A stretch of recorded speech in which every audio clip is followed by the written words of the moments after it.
Olá, amigos, amigas, tudo bem? Um prazer enorme estar mais uma vez reunidos, aqui nós estarmos reunidos em nome da nossa doutrina, falando hoje especialmente a respeito do nosso querido Mestre Jesus, lembrando e pedindo que o seu manto de luz e bondade esteja sobre todos nós, que a força desse nosso querido Mestre, que a sua paz esteja em nossos corações e que a espiritualidade toda desses espíritos amigos, desses companheiros espirituais nos ajudem no trabalho de hoje.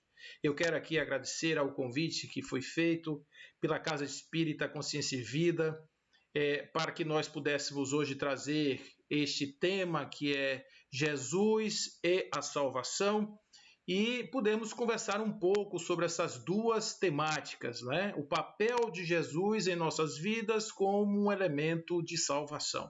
Conhecer um pouquinho sobre a salvação, a nossa história em relação a isso e como é que nós podemos realmente entender o papel do Cristo em um momento tão difícil como os nossos dias de hoje. É assim que nós vamos bater esse papo hoje e eu queria dizer mais uma vez de que a sua presença aqui é muito importante, não é? Portanto, eu peço que você futuramente visite lá o nosso canal da Confraria Espírita, se vincule no canal, a gente está botando sempre palestras lá, dê lá seu like ou seu dislike, como você queira, mas esteja conosco para que nós possamos estar sempre melhorando e aprimorando os conteúdos que vão ser disponibilizados aqui na rede. Nesse dia de hoje, nós vamos falar, como já disse, a respeito deste tema, Jesus e a salvação. Oh, gente, isso é muito importante que a gente esteja ligado nessa energia do nosso querido mestre e até mesmo entender por que é que Jesus se transformou neste grande manancial de possibilidades que hoje ele assim está. São mais ou menos 2.000, talvez mais, denominações religiosas que trabalham em nome de Jesus, falando a respeito de Jesus, cada um dando o seu sabor especial ao mestre. Mas a gente vai lembrar que lá atrás, muito lá atrás, esse homem chega naquela região paupérrima, uma região onde as pessoas eram analfabetas, que não tinham nenhuma cultura, estavam sofrendo uma injunção de mais um dominador, no caso agora Roma, que há 60, 40 anos, 50 anos mais ou menos, estava ali já naquela região, dominando tudo ali, e o povo estava dentro de uma grande aflição, né? Porque eles tinham uma promessa de uma terra prometida, uma promessa da libertação, de um reino de glórias e etc., do domínio da terra, e agora eles estavam ali sob o jugo de um inimigo feroz, terrível, que até permitia que eles fizessem o culto, que tivesse a sua liberdade de expressão religiosa, mas pagassem impostos e de certa maneira, não fizesse muita confusão. Jerusalém ficava a mais ou menos 800 quilômetros de Roma, salvo engano, e essa distância permitia que Roma mandasse um destacamento de soldados para lá e garantisse, através do seu poder político, que houvesse uma certa estabilidade na região. Isso era tudo que eles podiam fazer na época, né? Embora Roma fosse um sucesso em termos de expansão geográfica e de domínio desses territórios. Mas o povo que habitava a região ali de Jerusalém, aquele povo da Judéia, aquele povo ali da Galileia, né, da Pérea, esse povo ali daquela região ali, eles não estavam muito satisfeitos com essa ideia, então tinha uma certa instabilidade. Havia o desejo de que se chegasse realmente um consolador, se chegasse um mestre, se chegasse um professor, que tivesse a possibilidade de abrir o entendimento das cabeças e salvar aquele povo daquele jugo que ali estava. Mulheres queriam, porque queriam que os seus filhos, homens, fossem esse daí. Não faltou quem apresentasse-se como o Messias. E o poder romano, cada vez que aparecia um, ia lá e eliminava pela força do gládio.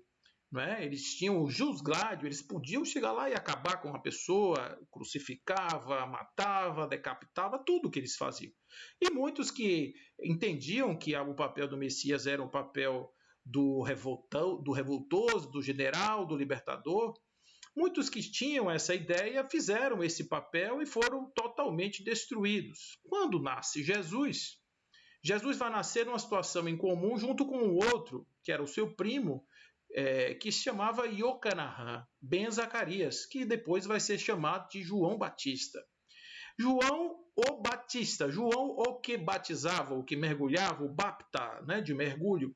Então, esses dois seres, esses dois espíritos que reencarnam na Terra, eles iriam trazer agora uma proposta extremamente disruptiva, no sentido da renovação, e que iria abalar todos os alicerces daquela cultura e daquele poder que ali estava estabelecido. Era justamente a força poderosa de uma nova proposta de sociedade, de distribuição, de poder que estava ali sendo agora colocado.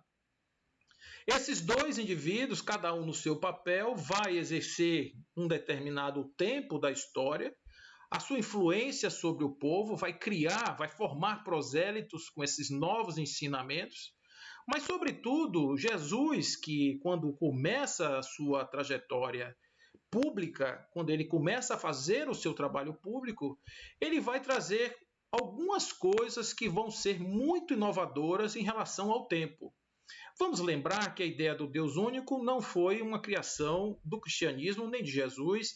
Nenhuma das suas propostas era de defender este Deus em relação ao sistema politeísta dos outros, que ele até considerava, mas a sua proposta era trabalhar na ideia do Deus único para aquelas ovelhas perdidas ali de Israel, para aquele povo que já tinha essa crença. Jesus não teve muito essa preocupação de combater os antagonismos. Ele apenas deixava de lado num primeiro momento, né, no seu círculo estreito, e quando esse segundo momento, que é o círculo ampliado, que vem com todos de Oriente e Ocidente, que viriam ser afetados, sobretudo, através aí dos pés de Paulo, que vai fazer aquela grande jornada, vai andar aqueles 10.000 quilômetros nas suas viagens para poder abrir as igrejas e fazer com que a religião nascente ganhasse o mundo de um modo geral. Então, essas duas fases do pensamento, do discurso de Jesus, elas são muito bem caracterizadas aí nos evangelhos, notadamente no Novo Testamento, considerando também os Atos dos Apóstolos. Então, nessa proposta de Jesus, quais eram os seus movimentos inovadores? Primeiro, que Deus é ressignificado. O Deus de Jesus não é o Deus dos exércitos. O Deus de Jesus não é um Deus punitivo. O Deus de Jesus é um Deus de perdão, é um Deus de amor, é um Deus de verdadeiro amor. O amor ao próximo e o amor, de certa forma, como ferramenta de elevação da alma, não é também criação de Jesus. Desde lá de Levítico, Deuteronômio, nós já temos referências ao amor ao próximo, mas esse próximo de lá era um próximo fisicamente próximo, era da tribo, do povo, um viajante, etc. Jesus não, Jesus ampliou esse conceito para que este próximo pudesse ser qualquer um, quando ele apresenta a parábola do bom samaritano, dizendo quem era o próximo? O próximo era aquele por quem o homem teve misericórdia. Qualquer um, inominado, né? Ninguém sabe quem era aquele sujeito caído na estrada de Jericó. Mas, no entanto, aquele foi acolhido por alguém que era um samaritano, que acolheu aquela pessoa, e ali ele faz o exemplo, né? Ele dá o exemplo de que quando uma pessoa quer fazer o bem, ele não precisa saber o nome, não precisa saber a religião, ele não precisa saber quem é aquela pessoa, ele não precisa saber nada daquela pessoa. Ele simplesmente faz porque a sua natureza bondosa, a sua natureza altruísta, sua natureza de amor, assim determina. E isso é o que faz realmente o bom samaritano, né? Faz realmente o homem bom, o homem que trabalha no bem, ele trabalha nessa perspectiva aí de fazer o bem sem olhar a quem. Então, essa ideia amorosa é uma proposta de Jesus. Outra coisa que Jesus faz dentro de uma sociedade extremamente machista é trabalhar com as mulheres. Jesus era absolutamente inclusivo nesse aspecto. As mulheres tiveram um papel preponderante na doutrina de Jesus, nos ensinamentos de Jesus. Nós vamos ver que as mulheres têm um papel fundamental, inclusive até um trabalho enorme que os legisladores futuros tiveram, que é diminuir um pouco a influência sobretudo de Maria, de Magdala, né? As outras mulheres que ajudaram muito no trabalho de Jesus, na construção da obra de Jesus, essas mulheres foram impactadas aí futuramente, só o tempo é que permitiu que algumas fossem resgatadas com a sua devida importância. Né? É o caso dessas grandes mulheres do Evangelho que a gente sabe que existiram e que financiaram, em parte, a obra de Jesus. Então, Jesus voltava-se para os pobres, que era uma outra coisa também. Jesus não pedia dinheiro, olha outra coisa também. Jesus não trabalhava com sacrifícios, era outra disrupção. Jesus não respeitava os calendários. Jesus ressignificou a lei. Ele dizia: ouviste o que foi dito, não matarás, porque todo que matar será réu de juízo. Eu, porém, vos digo, aquele que pensar mal do seu irmão, este já será réu de juízo. Não adulterarás, porque todo aquele que adulterar já será réu de juízo. Eu, porém, vos digo que todo aquele que pensar em adulterar já terá adulterado. Então, observe que Jesus ele não trabalhava com a hipocrisia. Ele dizia: não faça quando orar como fazem os hipócritas. Não vá para as ruas largas e para as esquinas, porque estes já receberam a sua recompensa. Vá para o seu quarto interior. E então ele vai trazendo as suas possibilidades de entendimento a respeito da lei. Jesus era judeu, ele gostava, ele tinha o conhecimento da lei, e o seu trabalho era ressignificar, como ele diz: não vim negar a lei nem os profetas, mas eu vim dar-lhe cumprimento. Eu vim viver a lei, eu vim experienciar isso aqui, para que as pessoas possam verdadeiramente entender que Deus, aí agora este Deus que para o próprio Jesus na época ainda parecia essa grande essência, essa grande entidade gestora de uma sociedade, este Deus ele sabe exatamente o que ele está fazendo e as suas leis precisam ser cumpridas e executadas na íntegra pelos seres humanos que de boa vontade que vão compreender isso aí, né? Então, esse momento, esse caldo de cultura, é o que caracteriza basicamente, dentre outras coisas. A gente tem discursos belíssimos como as bem-aventuranças, as próprias passagens das parábolas lindíssimas, que à medida em que forem surgindo os assuntos, a gente pode aqui resgatar uma ou outra para poder apenas pontuar o pensamento de Jesus em relação às histórias que ele mesmo contava. Mas é importante que a gente saiba que o Jesus que nós estamos falando, ele é um pouquinho alterado no tempo em relação ao Jesus que sobrevive até hoje. Em um determinado momento, este homem, filho de Maria e filho de José, primo de Ocanaã, João, este homem, ele se transforma em Deus. Ele vira o próprio divino. Ele vira uma expressão de Deus. Ele deixa de ser humano, passa a ter um corpo fluídico, passa a ter uma essência abstrata. Ele passa a ser um avatar. Ele passa a ser agora, como todos os deuses, como sempre foi assim, ele passa a ser um instrumento da salvação humana, porque nós somos pessoas, somos seres que, diferentemente dos animais, carregamos o legado da tristeza e do sofrimento nas nossas costas. Nós carregamos isso por quê? Porque nós temos consciência da consciência, e a consciência da consciência nos lembra que nós somos finitos. Aí nós criamos a filosofia, criamos as religiões para dar um entendimento a respeito dessas coisas. Mas esses entendimentos e as variações possíveis em cima desses entendimentos criaram uma miríade de possibilidades de entendimentos a respeito da finitude e que deram ao homem aquele alento. Olha, você vai morrer. Todo mundo vai morrer. Você vai morrer, mas você vai morrer bem melhorado, porque você vai ser resgatado, você vai ser ressuscitado, você vai acordar de um sono e vai voltar para ter agora uma vida eterna. Essas propostas que foram assimiladas ao preço aí de uma interpretação, ao preço dos concílios, ao preço dos livros e dos rachas e das dissensões que aconteceram nos movimentos do cristianismo, sobretudo, e chegamos ao século XXI, ou chegamos, melhor dizendo, ao século XIX, com um cristianismo totalmente já claudicante, já rompido desde o século XVI na Reforma, e ele já claudicante. Por quê?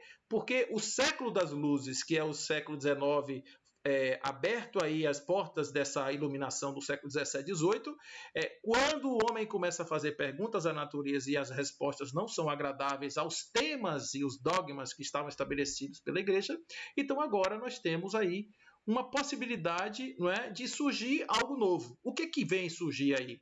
Pode surgir o nada, porque já que tudo isso que foi dito lá atrás é um absurdo do ponto de vista da lógica, nem todo mundo está afim mais de agir como Tertuliano, porque Tertuliano era um homem da igreja que ele dizia uma frase interessante: eu creio mesmo que seja absurdo. Observe que muitas pessoas ainda estabelecem como ponto da crença o fato de que você deve aceitar para si como sendo o lema, ou melhor, fundamento da sua religião, algo que não pode ser comprovado cientificamente. E uma das coisas que a gente vai entender com o advento do Espiritismo é que as leis divinas não aceitam derrogações. Elas não são feitas para atender ao povo de uma cidade, de um estado, de uma etnia. Não. As leis são universais. Elas podem sofrer ajustes em função das características dos locais aonde elas se aplicam. As variáveis podem mudar um pouco, mas a lei é inexorável. Ela não muda para agradar quem quer que seja. Então, se você pensa, de certa forma, em fazer algum favor para alguma entidade cósmica para que ela modifique a lei para atender a um clamor deste ser que pede isso, sinto muito, mas vai haver aí uma grande decepção. E essa grande decepção foi justamente a janela que se abriu para que a ciência aportasse nesses séculos, dizendo claramente: olha, não precisamos mais de Deus com essas explicações incríveis, mas explicações assim que não cabem na nossa lógica. Nós precisamos da razão. Aí surge o positivismo, aí surgem outras situações como, por exemplo, o fortalecimento do ateísmo, da negação, ao ponto de se dizer que Deus morreu, né? Que não há mais Deus, que não existe mais possibilidade do divino. Entramos no século XX com essa briga entre o niilismo, né? O niilismo de cá e o niilismo de lá. As duas propostas são niilistas, segundo os seus respectivos algozes. Os que pregam a religião, eles evocam o niilismo do de hoje, né? Da vida presente, em função do todo lá na frente. E os que estão, de certa forma, advogando a vida presente, estão dizendo que o niilismo do depois está negando a vida do agora. Então, um nega o agora em função do depois e o outro nega o depois em função do agora. Então, são dois coitados que estão batendo na mesma porta com necessidades iguais, mas que com visões diferentes. Com visões bastante diferentes. Então, quando a gente vai para o Evangelho, a gente vai ver a seguinte situação: a apresentação de Jesus, né, nesses cenários que estão lá atrás e que vão dar origem a essas interpretações difusas, como a gente viu. De um lado, nós temos o Cristo Consolador, o Cristo que é o Cordeiro de Deus, que tira o pecado do mundo. Nós temos o Cristo que sofreu para salvar o homem do seu pecado original. E do outro lado, nós temos um Cristo que ele não necessariamente oferece a salvação do ponto de vista atual, porque há algo que o homem precisa compreender, e que ele promete para um depois, está em João 14, 16, 17, quando ele diz lá na frente o seguinte: olha, eu vou pedir ao Pai, e o Pai vai mandar um Consolador, e ele vai ficar com você para sempre, mas ele vai te dizer coisas que hoje você não pode entender. Então isso é o que João vai dizer depois. Então, se você for olhar do ponto de vista do texto, há aí uma grande diferença entre os dois. Um está dizendo: este aqui morreu e salvou a humanidade do seu pecado original. E o outro está dizendo que ele ainda vai processar algo que não chegou ainda e que vai, de certa forma, trazer uma resolução para os problemas que nós temos e que são problemas que estão nos apoquentando a ideia. Então, a consciência do sofrimento causa sofrimento no homem, o homem busca salvação, e aí essas duas propostas estão aí colocadas na mesa. O Cristo, que é o Cordeiro de Deus que tira o pecado do mundo, que morreu para nos salvar, e o Cristo que estrutura um pensamento e que futuramente, ao longo da história, vai nos trazer informações. Então, tudo o que aconteceu no século XVIII, XIX, XX e XXI, nós podemos dizer que faz parte deste conjunto de informações que virá depois, não necessariamente na forma de um livro, mas na forma do desenvolvimento intelecto-moral do homem, no desenvolvimento da própria sociedade, que vai trazer essas informações e esses conteúdos que vão estruturar o novo pensamento, o pensamento libertador.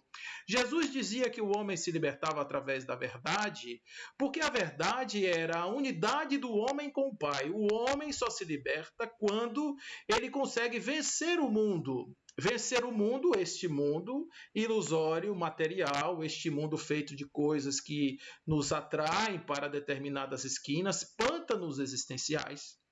E agora nós podemos ser recuperados ou resgatados desse mundo com uma nova consciência. Aí é bom ter consciência da consciência, ou seja, a gente paga o preço do sofrimento, mas também tem a vantagem da iluminação.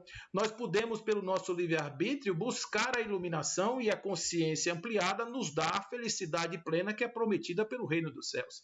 Só isso já bastaria para que a gente pudesse fazer o esforço da nossa elevação espiritual. Porém, estamos aqui agora ainda batendo cabeças. Por quê? Porque ainda há um discurso entre os nihilistas de lá e os nihilistas de cá, querendo saber quem é que tem razão.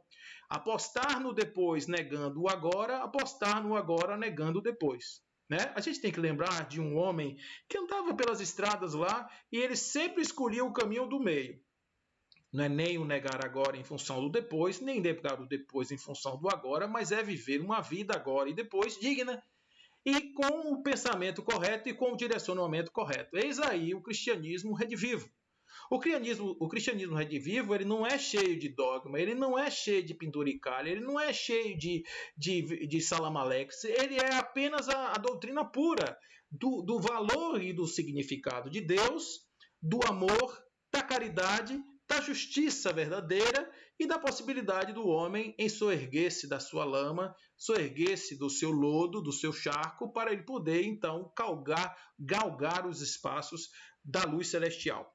Então, indo mais além, Allan Kardec, no Evangelho segundo o Espiritismo, capítulo 1, no item 9, ele vai dizer um negócio interessante. Ele diz assim: o Cristo iniciou, né, foi o iniciador da mais pura, da mais sublime moral. A moral evangélico-cristã. Observe que ele está trazendo aqui a moral evangélico-cristã do Cristo, que ela vai se modificar ao longo do tempo, mas é essa que ele está trazendo aqui, a moral evangélico-cristã, que deve renovar o mundo e aproximar os homens e torná-los irmãos, que deve fazer brotar de todos os corações a caridade e o amor do próximo e estabelecer entre os humanos uma solidariedade comum, de uma moral, enfim, que deve transformar a terra, transformando-a em morada de espíritos superiores aos que hoje a habitam. Desde o começo, a doutrina espírita ela tem um caráter evolutivo, ela tem uma proposta evolutiva, ela acredita que os homens são capazes de crescer, de se desenvolver através de uma ascese que vai passo a passo até chegar na culminância da fusão com o Pai, da negação do mundo, não é? da grande libertação das almas deste mundo transitório e cheio de atribulações, cheio de problemas. Não é? Então, não se preocupe comigo, porque eu já venci o mundo, se preocupe com vocês, que ainda estão aí chafurdando nessa lama. Tem que fazer o exercício. A moral cristã, que evangélico cristã que Allan Kardec se refere aqui, não é a nova, porque quando ele traz no Evangelho segundo o Espiritismo o Novo Testamento, ele deixa fora as passagens da vida de Jesus, os milagres, algumas predições, ele deixa tudo fora. De 5 elementos, 4 ele joga fora e fica só com alguns de ordem moral em caráter atemporal, ou seja, ele não coloca numa cronologia, ele coloca de uma forma que fica tudo organizado por uma espécie de setorização de áreas temáticas da moral evangélico-cristã, que era a moral que Allan Kardec realmente acreditava. Então, quando a gente vê o Evangelho segundo o Espiritismo, não tem nenhuma diferença do que está olhando lá o Novo Testamento, nas citações, não há mudança de palavras. O que há uma interpretação posterior, porquanto o Cristo Consolador, por exemplo, ele vem trazer uma verdade nova em cima daquilo que foi prometido. o significado da vida, o significado da morte, o que é que acontece depois da que a gente morre, o que acontece com o valor das coisas que estão aqui, por que elas são importantes, por que elas deixam de ser importantes, e tudo isso vai ter uma representação simbólica diferente quando a gente tem conhecimento sobre o sentido da vida. E é por isso que é importante a gente consultar o Evangelho segundo o Espiritismo, porque tem interpretações que estão colocadas lá que levam em consideração a reencarnação, coisa que a gente não vai encontrar no Novo Testamento, diretamente pelo menos, sobre o sentido da moral, sobre o sentido do perdão, sobre o sentido da caridade com seus diversos exemplos, sobre o papel do homem no mundo. Isso tudo está devidamente colocado no Evangelho segundo o Espiritismo, e é isso que Allan Kardec acredita. Quando ele faz isso, eu tenho certeza, pelo conjunto da sua obra. Não estamos falando das obras que supostamente foram atribuídas a ele a posteriori, nem muito menos das interpretações ou das modificações ou de outros adendos que foram colocados a posteriori dentro da doutrina. O que eu estou falando aqui é da fonte pura, dos textos puros que estão lá atrás. Esses textos puros que não estão lá atrás não têm alguns princípios que foram incorporados a posteriori que podem, a depender da situação, voltar para nos lembrarmos deste Jesus que salva, mas salva como um ente externo que vem ao encontro do sofredor para resolver e para tirar dele os infortúnios, arrancar as pedras, né? De certa forma, carregar nas costas, botar no colinho e essas coisas que a gente está acostumado quando a gente pensa na ideia da salvação e do Salvador, tá certo? Então, esse resgate do cristianismo redivivo, do cristianismo primitivo, que foi a proposta de muitos reformadores do cristianismo ao longo da história, agora pode ser feito com um grande golpe, que é a incorporação de princípios científicos de maneira tal que esta fé não é mais absurda. Agora nós podemos acreditar realmente naquilo que foi trazido por Jesus e poder fazer correlações dos seus ensinamentos com aquilo que hoje é ensinado pelos espíritos e que faz face a face com a ciência, com a razão, sem nenhum medo, sem absolutamente nenhum tipo de problema. Então, olha só o que Leon Denis vai dizer aqui na obra Cristianismo e Espiritismo em relação a isso que nós estamos falando. E Allan Kardec faz uma simplificação sem redução. É importante dizer isso. A retirada daquelas coisas lá não reduziu, simplificou. Então ele vai dizer o seguinte: o que é presentemente necessário à humanidade, estamos falando de um homem do final do século XIX, início do século XX.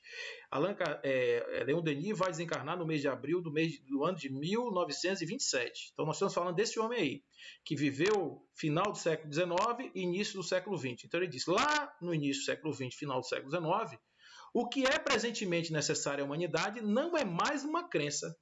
Olha o que ele está dizendo. Uma fé decorrente de um sistema ou de uma religião particular, inspirada em textos respeitáveis, mas de autenticidade duvidosa, em que a verdade e o erro se mesclam e se confundem. O que se impõe é uma crença baseada em provas e em fatos. Uma certeza fundada no estudo e na experiência, de que se destaca um ideal de justiça, uma noção positiva do destino, um estímulo ao aperfeiçoamento, suscetíveis de regenerar os povos e ligar os homens de todas as raças e de todas as religiões. Esse era o desejo de Allan Kardec. Quando Allan Kardec falava a respeito da unicidade religiosa, ele não estava falando daquilo que, eventualmente, algumas pessoas até repetem e entendem. Ele não estava falando de religião do futuro, nem do futuro das religiões de um modo geral, mas ele estava dizendo que o espiritismo seria doutrina e fundamento de todas as religiões. Por que não? Então, todas as religiões iriam acreditar nos 5, ou pelo menos fundamentar os seus trabalhos em cima de 5 princípios, que são os princípios do espiritismo.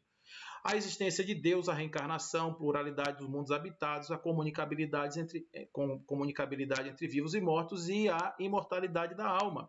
Esses 5 princípios, que já estão basicamente alinhados em todas ou quase todas as religiões, seriam agora conformados, todo mundo ia dizer, não, realmente isso aí é igual para todo mundo, vamos trazer agora o entendimento a respeito da vida espiritual, que foi trazido aqui pelos Espíritos, por que não?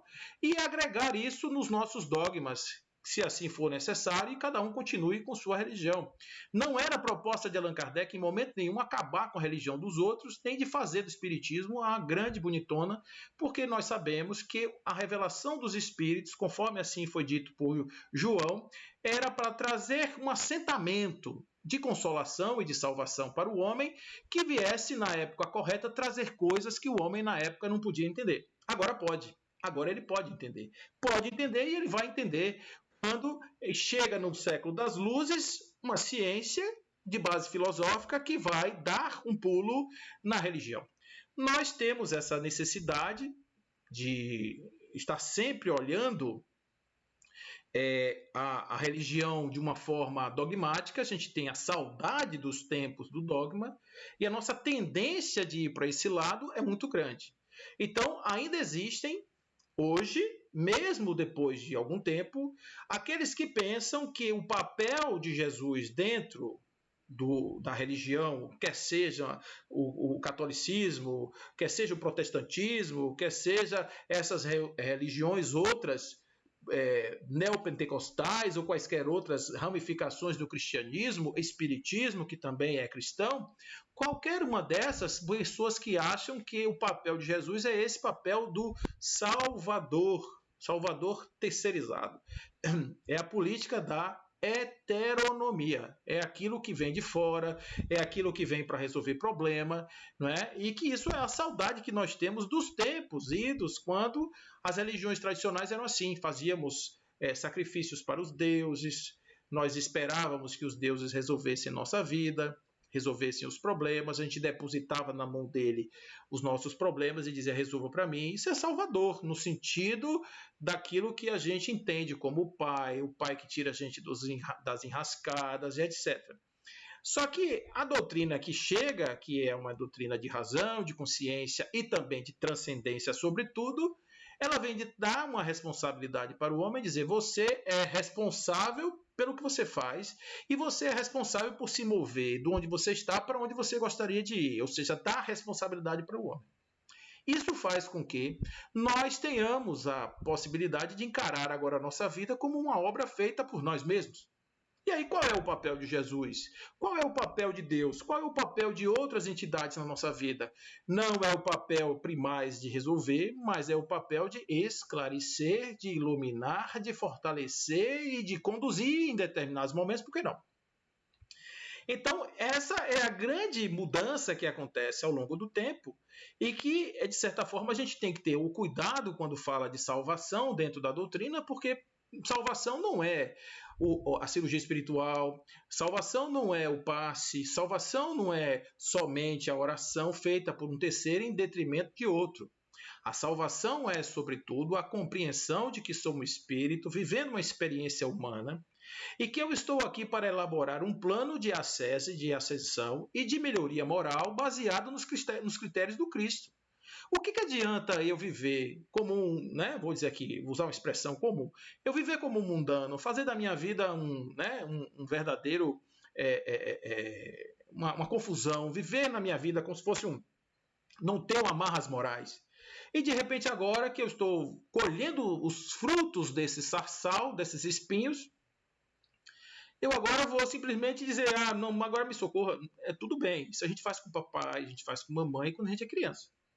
Quando a gente cresce, aí a gente já não tem mais esse espaço. Talvez não caiba muito bem para uma pessoa adulta ficar chorando na rua pedindo alguma coisa a alguém em choro. Isso vai remeter logo a uma regressão, a alguma coisa lá do passado que não foi bem resolvida, algum rito que não se completou.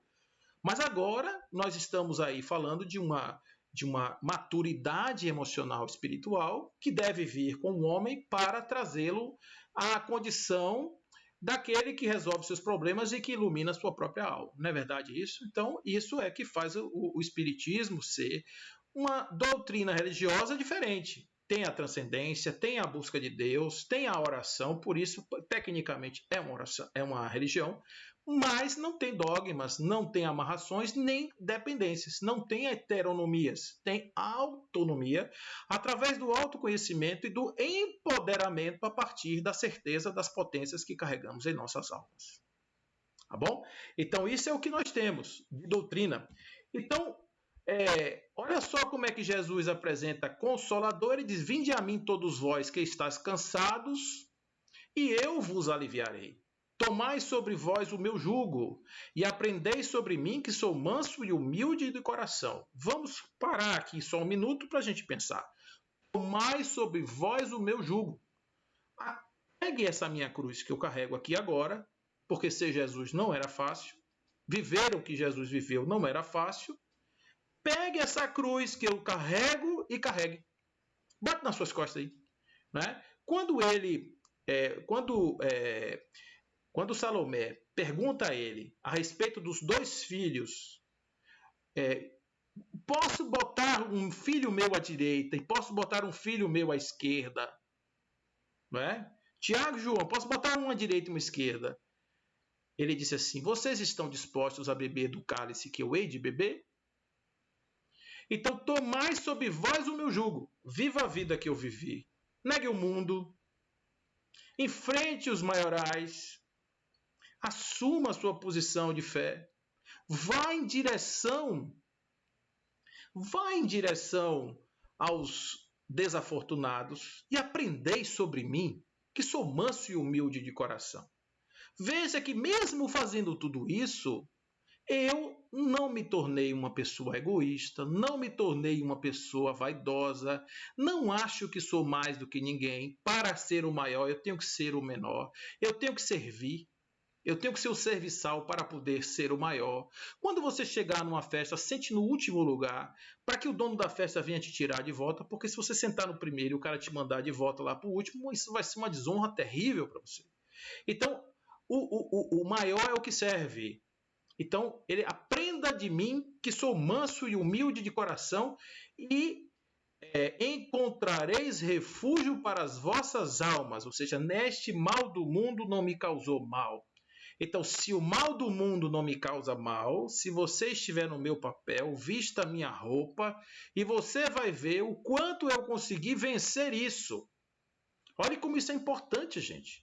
Eu consegui vencer as adversidades porque a roupa que eu visto hoje, que não é uma roupa fácil, mesmo e apesar de todos esses sofrimentos que eu passo e que vou passar, eu não me tornei alguém que seja vaidoso. Eu sou manso e humilde de coração. Você também que vence o mundo, você também que pode passar por esse infortúnio, por esse desacerto da vida, por esta dor, por essa angústia, você também pode encontrar refúgio para a alma, tornando-se manso e humilde, porque meu jugo é leve e o meu fardo é suave. Aqui está um pouquinho, meu jugo é suave, meu fardo é leve. Isso ele pode ser das duas formas, tá certo? Então, o meu jugo é suave e o meu fardo é leve. Isso é uma coisa que a gente vai aprender, não é? Que isso tudo que ele está passando é bobagem. Por que isso? Aí você vai ver o Espiritismo trazer. Porque ele sabe que é um espírito, que ele vai passar, que ali é só um corpo transitório, que aquilo não vai causar nenhum problema no espírito. Ao contrário, aquilo vai dar a ele um upgrade, aquilo vai permitir que ele cresça espiritualmente. Né? Eu estou falando aqui de Jesus, mas poderíamos estar falando de um espírito puro, que teoricamente tem muito pouco a evoluir, mas nós estamos falando aqui de um ser como o outro qualquer, porque ele diz: eu vim dar cumprimento, então eu vim vestir uma roupa carnal, nasci em uma mulher, morei numa casa pobre, tive todas as adversidades possíveis e hoje estou aqui manso e humilde de coração. Por que você não está manso e humilde de coração? Por que você acha que porque você tem 3 vinténs você é melhor do que o outro? Por que você acha que porque você veste uma roupa melhor você é melhor do que o outro? Não, não. Né? Não pense isso. Olhe para mim, eu sou o caminho, a verdade. Quem não se inspirar nessa realidade terá dificuldade de encontrar o Pai. Então, quando na questão 625, os espíritos respondendo a Kardec qual foi o espírito mais perfeito que Deus ofertou como modelo e guia da humanidade, a resposta não podia ser outra: Jesus. Por quê? Porque ele passou por todos esses perrengues e mesmo assim ele era um exemplo do que podia ser seguido, do que podia ser executado, do que podia ser realizado pelo homem. Percebe? Então é esse Jesus salvador, é esse Jesus que salva, porque ele liberta as almas dos infortúnios, das angústias do mundo que traz dores e insatisfações, por expectativas, né? Por expectativas bastante dolorosas, por expectativas bastante complicadas, mal atendidas, nós sofremos neste mundo, conforme assim dizia Buda. Nós sofremos porque nos apegamos ao que é impermanente e para sermos felizes precisamos aprender a deixar passar o que passa, e tudo passa. Tudo é impermanente, nada fica, tudo começa, cresce, desenvolve, deperece, desaparece, e assim, ou melhor, se transforma, e a melhor, assim, a gente vai caminhando a vida. Somos hoje, amanhã não seremos mais, o nosso corpo se transforma, a alma se liberta para poder viver experiências evolutivas em outros graus, em outras escolas, com outras dimensões. Né? Bacana isso? Muito legal. Então, o Espiritismo, vai dizer aqui Kardec, no Evangelho segundo o Espiritismo, no capítulo 6, o Cristo Consolador, no item 4. O Espiritismo vem abrir os olhos e os ouvidos, porquanto fala sem figuras nem alegorias. Levanta o véu deixado intencionalmente sobre certos mistérios. Vem finalmente trazer a consolação suprema aos deserdados da terra e a todos os que sofrem, atribuindo causa justa e fim útil a todas as dores. Percebe? Onde está o consolo? Está em saber que eu não sou sofredor porque Deus não gosta de mim. Isso é muito ruim, você pensar isso. Você pensar que está passando um aperto na sua vida porque Deus não gosta de você, aí, meu amigo, aí é o fim da picada. Agora, se eu estou passando algo e sei o que significa isso, então aí já tem outro significado. Por que estou fazendo isso? Porque eu estou fazendo a poda da árvore que eu plantei. Eu estou arrancando os galhos podres daquilo que eu não cuidei. Eu estou agora limpando o caminho para poder fazer, então, a minha jornada mais fluida, mais tranquila. E esse movimento de limpeza, de expurgo, passa pelo cadinho da dor. Né? No livro O Problema do Ser, do Destino e da Dor, Leon Denis vai explicar isso muito bem, dizendo que há uma lei de harmonia e uma lei de princípios cósmicos que diz que se você movimenta a energia para lá, essa energia volta. Essa energia, que é essa lei de retorno, essa lei que busca sempre a harmonia. O desequilíbrio desarmoniza, a força contrária busca harmonizar ou reharmonizar. Quando nós recebemos o refluxo da energia provocada pelas nossas más ações, é o mundo, o universo, o cosmos, a força divina trazendo o amor de Deus, melhor dizendo, trazendo-me de volta para o eixo. Mas se eu recebo essa energia e desequilibro outras dimensões do campo que me cerca, eu terei agora outros refluxos atuando em várias dimensões.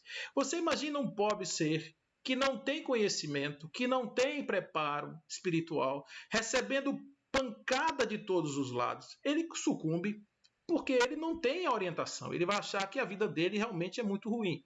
Eu estava conversando com um amigo hoje, apenas de forma pitoresca, só para vocês terem uma ideia. Ontem ele deixou um recado no meu celular, e essa época a gente tem que estar muito atento, viu, gente? Isso é um recado importante para todos vocês. A época que nós estamos vivendo é uma época para nós estarmos atentos aos olhares, às lamúrias, aos gritos silenciosos dos nossos companheiros, viu? Porque tem muita gente que não está suportando bem essa ideia de ficar muito tempo dentro de casa. Não está suportando muito bem essa ideia do confinamento, dessa restrição social.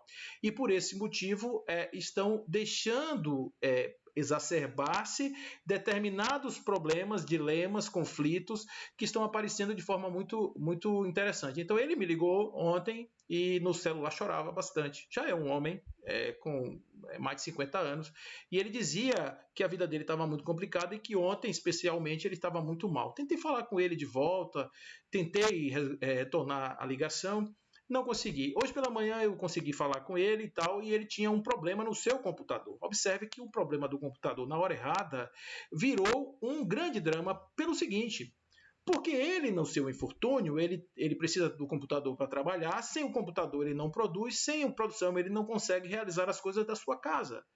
Observe que ele tem uma certa razão em colocar essa sua dor, porque ela é legítima. Porém, se você for olhar do ponto de vista do tamanho das aflições humanas, Se você for olhar do ponto de vista das possibilidades do sofrimento humano, essa dor do computador ela é uma unha encravada que desequilibra uma ação dentro do homem, mas isso não quer dizer que ele seja uma pessoa sensível a computadores, é apenas porque ele está sendo abalado por vários lados ao mesmo tempo. Então, a pequena dor, ela se soma a outras e ela apenas vem como sopro para derrubar. Então, por isso é que muitas vezes a gente se desequilibra em cima de situações que poderiam ser facilmente resolvidas, tá certo?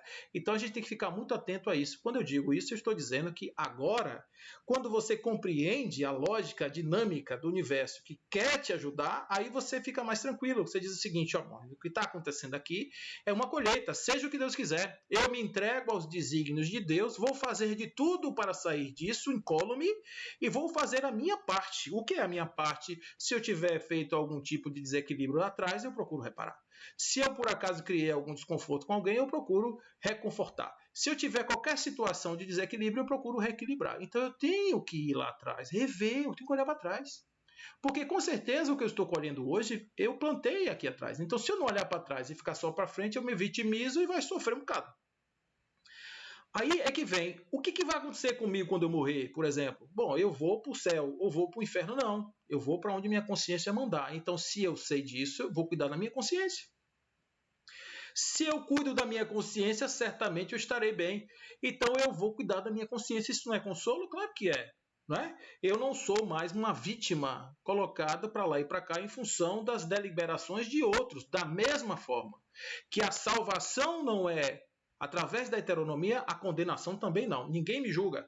Não há condenação heterônoma. Há apenas tudo autônomo. A salvação é autônoma e a condenação também autônoma. Eu me condeno, eu que faço meu julgamento, eu que faço tudo isso em função justamente dessa minha situação atual. Né? Então, abre os olhos, vai trazer consolação aos deserdados da terra, os que sofrem, atribuindo causa justa e fim útil a todas as dores. Não é isso? Olha só que legal.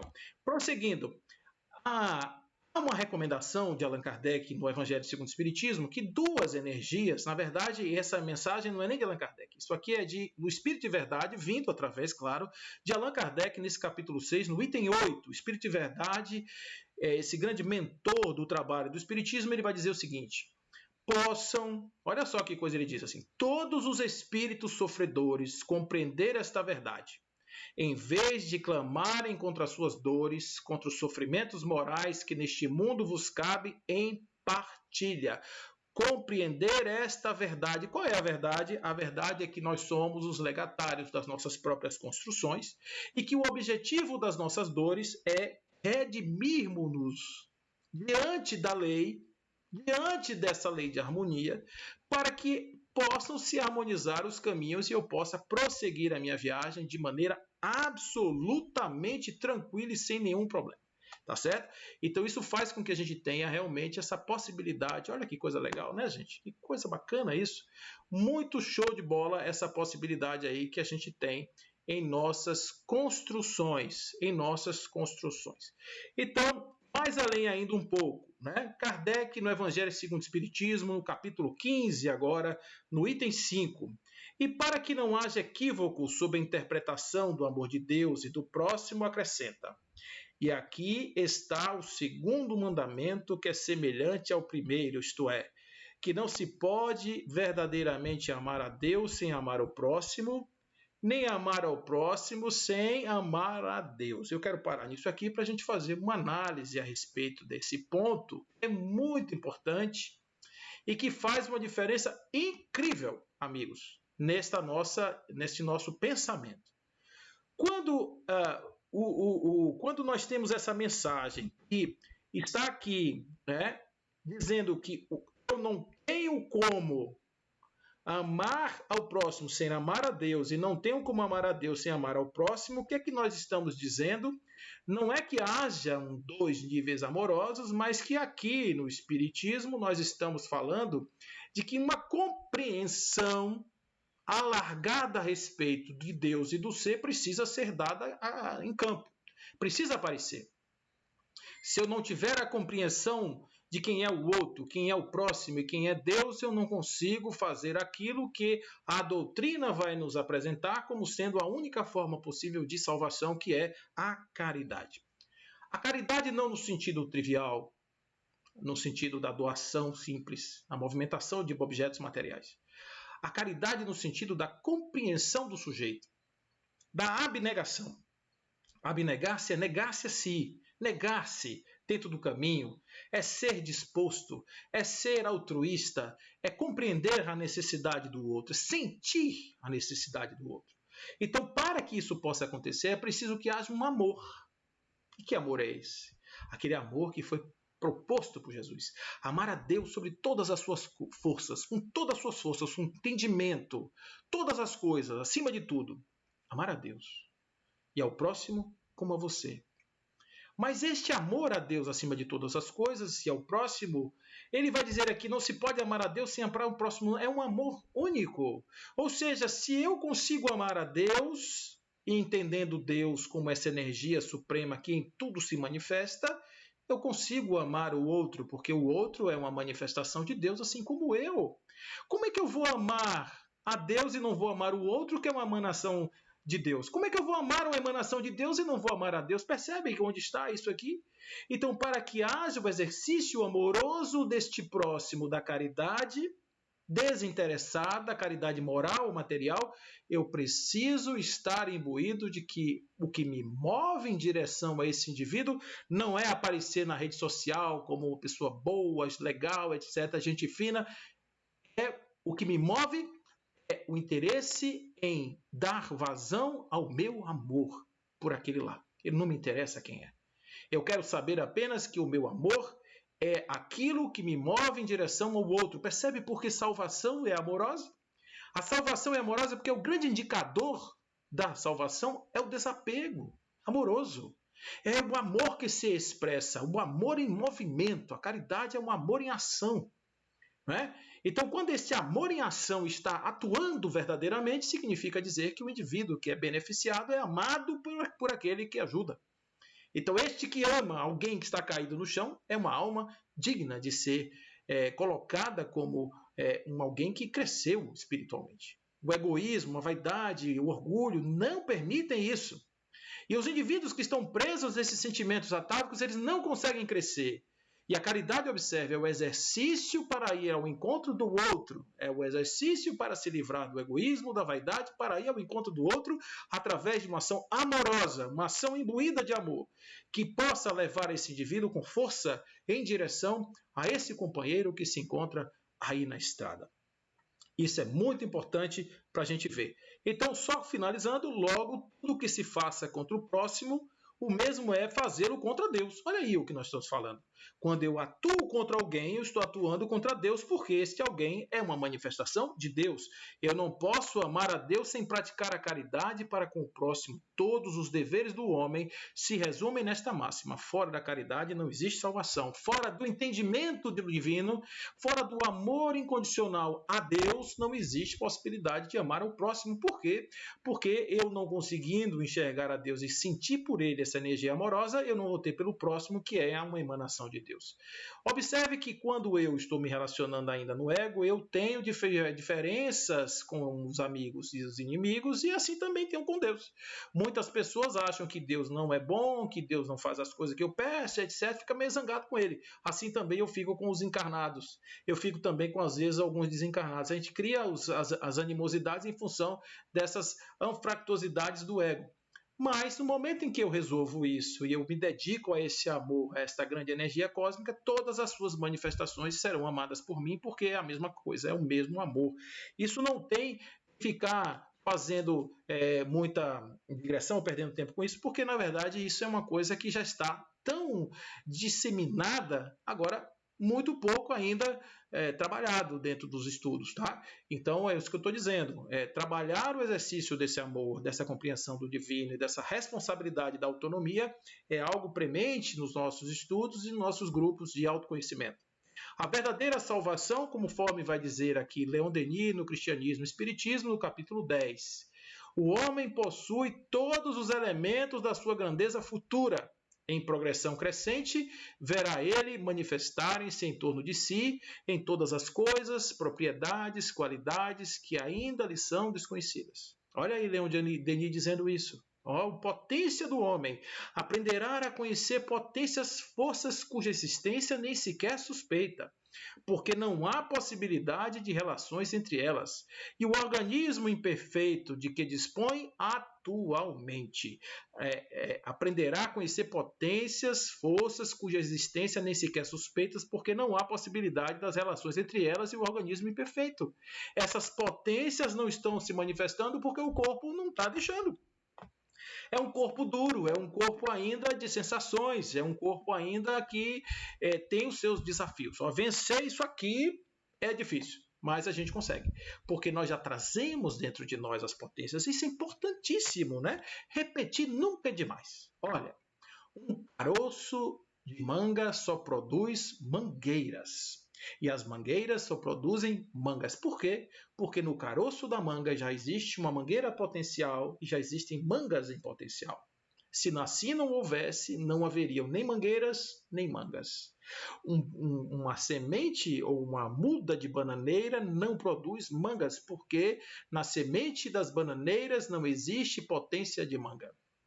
Um espírito encarnado ou desencarnado, imbuído da consciência, ele se tornará um ente perfeito, como perfeito é o Pai Celestial. Por quê? Porque nele é embutida, nele já existe em potência o divino. Não manifesto por conta da ignorância, mas já existe. Então, olha onde nós vamos caminhar. A partir do exercício amoroso da compreensão de Deus, do autoconhecimento e dos nossos exercícios de crescimento, nós vamos conseguir gradar cada vez mais os passos que nos separam da perfeição. E é assim que a gente evolui, é assim que a gente cresce. Mas começa do entendimento. Se não houver entendimento, a gente não vai conseguir fazer esse nosso trabalho de crescimento, esse nosso trabalho, né? Então, mais uma vez, em certos momentos da história, um sopro do alto passa pelo mundo. Olha aí de novo, Leon Denis. As brumas que envolviam o pensamento humano se dissipam. As superstições, as dúvidas, as quimeras se desvanecem.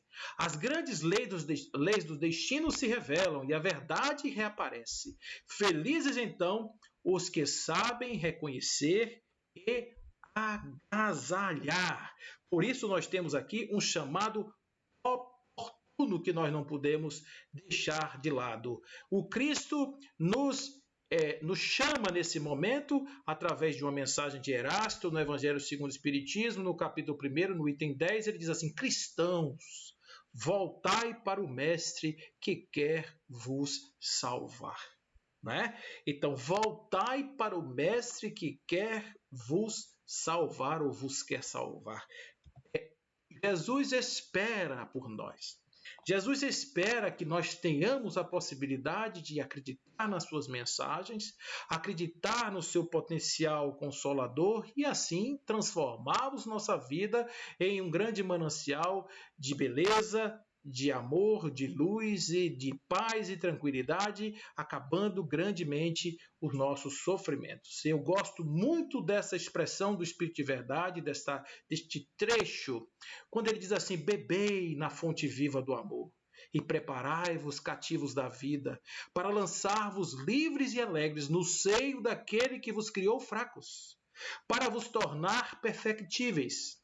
E quer que modeleis vós mesmos a vossa maleável argila, a fim de serdes os artífices da vossa própria imortalidade. Olha, isso é lindo, lindo, lindo. Beba na fonte viva do amor e se prepare para se lançar alegre e livre no seio de Deus, que nos criou fracos, simples e ignorantes, para que nos tornemos perfeitos como perfeito é o Pai Celestial, dando-nos o livre-arbítrio para escolher os nossos caminhos, mesmo que, eventualmente, nessa estrada, nós tenhamos que pisar nos espinhos, nos lodos, nos lamacentos, atalhos que nos guiam, que nos levam, que nos distraem, enfim, o destino inexorável. Ele quer que nós modelemos nossa maleável argila assim, a fim de que nós no futuro nos tornemos os próprios artífices, aqueles que constroem a imortalidade da alma. A proposta da salvação máxima do reino de Deus e da imortalidade não virá pelo despertamento do sono, não virá pela ressurreição de carne enterrada no cemitério, não virá através de uma trombeta tocada do céu, mas virá pela ascese da alma de que tem consciência, que renovar-se-á todos os dias em ações voltadas ao bem, ao conhecimento, ao amor, à caridade e, sobretudo, à devoção integral ao divino, entregando-se nesta grande missão que é ser um ser vivo, consciente aqui na Terra. Portanto, esta mensagem do Cristo Consolador que salva nos tempos de hoje é confiar que Jesus nunca nos abandonou, embora não seja Ele quem faça o trabalho, Ele está nos nossos ouvidos dizendo: persevere, continue, olhe para mim, eu sou a verdade que te liberta, eu sou aquele que te unifica no Pai. Se você estiver comigo, se você estiver comigo, se você me amar, se você for por mim, tudo o que você quiser, eu realizarei. Cuidado somente com o que você pede. Cuidado somente aonde você bota o seu tesouro, porque ele diz: aonde você botar o seu tesouro, aí estará o seu coração. Alinhado às propostas do Cristo, nós poderemos caminhar numa estrada evolutiva. Foi para isso que Allan Kardec buscou, no referencial do Espírito, modelo e guia da humanidade, as informações necessárias para que nós tivéssemos um mapa, um manancial de informação para sairmos da total escuridão para a verdadeira luz. E assim sendo, que caminhemos desta forma, que o Pai Celestial esteja sempre em vosso coração, trazendo luz e paz. E que Jesus seja realmente o facho, o farol, o guia dos nossos passos. Que cada dia mais que nós caminhemos nesta terra, nós tenhamos a lembrança deste nosso mensageiro de esperança, para que possamos nos fortalecer todos os dias. A mensagem de Jesus não foi para nos apequenar, para nos tornar dependentes, ao contrário, a mensagem de Jesus para nos fortalecer. Jesus nos empodera, nos dá força para acreditar naquilo que está no nosso coração e nossa capacidade de superação e de resolução de problemas. Não se preocupe com o dia de amanhã, não se preocupe com o que você vai comer, com o que você vai se vestir. Isso é um assunto que a matéria vai resolver, que o dia a dia vai resolver, que suas competências vão resolver. Preocupe-se verdadeiramente com aquilo que você assenta, aonde os ladrões não podem roubar, aonde o ferrugem não pode comer, porque essas são as nossas verdadeiras propriedades, essas são as nossas verdadeiras aquisições. Que seja assim a nossa vida, que o Pai Celestial ilumine a todos vocês e que nós possamos, nessa obra de graça e amor, nos entregar ao caminho do Cristo, sem dependência, mas ao mesmo tempo amando-o como nosso irmão querido, fazendo a nossa conexão definitiva com o nosso amoroso Pai. Fiquem com Deus, que assim seja.